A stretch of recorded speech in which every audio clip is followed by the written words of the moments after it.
যুক্তরাজ্য ফেরত ২০০ জনকে হোম কোয়ারেন্টিনে পাঠানো হয়েছে, আর দুজনের করোনা সনদ না থাকায় তাদের পাঠানো হয়েছে প্রাতিষ্ঠানিক কোয়ারেন্টিনে। বৃহস্পতিবার ২০২ জন ফিরেছেন যুক্তরাজ্য থেকে। এদিকে বেসামরিক বিমান ও পর্যটন প্রতিমন্ত্রী অ্যাডভোকেট মাহবুব আলী বলেছেন, প্রয়োজন হলে যুক্তরাজ্যের ফ্লাইট বন্ধ হবে, তবে এখনই তা বন্ধের কথা ভাবছে না সরকার।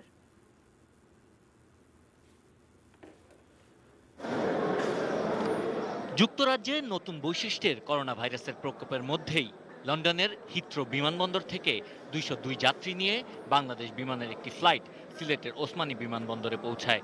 এর মধ্যে ১৬৫ জনই সিলেটে নামা ১৬৫ যাত্রী করোনা নেগেটিভ সনদ নিয়ে আসায় তাদের হোম কোয়ারেন্টাইনে থাকার পরামর্শ দেওয়া হয়। বাকি ৩৭ যাত্রীকে নিয়ে সিলেট থেকে ঢাকার শাহজালাল আন্তর্জাতিক বিমানবন্দরে এলে তাদের নিয়মানুযায়ী সব ধরনের পরীক্ষা নিরীক্ষা করা হয়। আরটিপিসিআর যদি তাদের নেগেটিভ থাকে তারা হোম কোয়ারেন্টাইনে যাবে, কিন্তু আগের থেকেও এদের থেকে আরও ক্লোজ মনিটর করা হবে। আরটিপিসিআর যদি না থাকে কারো, সেই ক্ষেত্রে অন্যদের ক্ষেত্রে যে আদার দেন ইউরোপ বা লন্ডন ছাড়া যে অন্য ফ্লাইটে আমরা কোয়ারেন্টাইনে পাঠালে, প্রাতিষ্ঠানিক কোয়ারেন্টাইনে পাঠাইলে ৩ দিন রেখে পরীক্ষা করে ছেড়ে দিচ্ছি।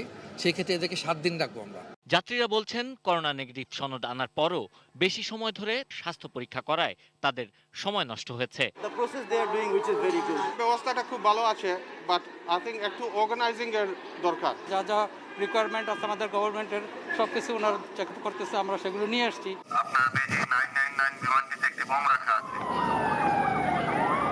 করোনার জন্য বিমানবন্দরের স্ক্রিনিং ব্যবস্থা আরও জোরদার করা হয়েছে।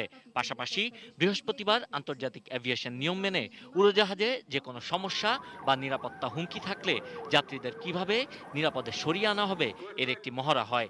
এর মধ্য দিয়ে ঝুঁকি প্রশমনে বেসামরিক বিমান চলাচল কর্তৃপক্ষের সক্ষমতা তুলে ধরা হয়েছে। বিমানটি জানিয়েছেন যে বিমান ও তার পার্শ্ববর্তী এলাকা নিরাপদ। এ সময় সাংবাদিকদের প্রশ্নের জবাবে বিমান প্রতিমন্ত্রী বলেন, করোনা ঝুঁকি মোকাবেলায় বাড়তি নজরদারি থাকছে।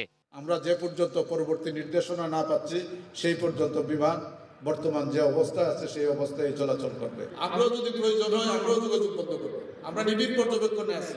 এটা এমন না যে আমরা এই ব্যাপারে উদাসীন। আমাদের মন্ত্রণালয়, স্বাস্থ্য মন্ত্রণালয়, স্বরাষ্ট্র মন্ত্রণালয়, পররাষ্ট্র মন্ত্রণালয় সার্বক্ষণিক আমরা মিটিং করছি, যোগাযোগ করছি। আমরা নিবিড় পর্যবেক্ষণে আছি। প্রয়োজন বোধে যখন যেটা দরকার আমরা সেই অনুযায়ী প্রয়োজনীয় ব্যবস্থা নেব।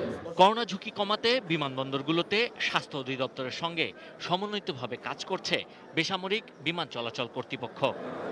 Sabbir Ahmed, ATN news, Dhaka.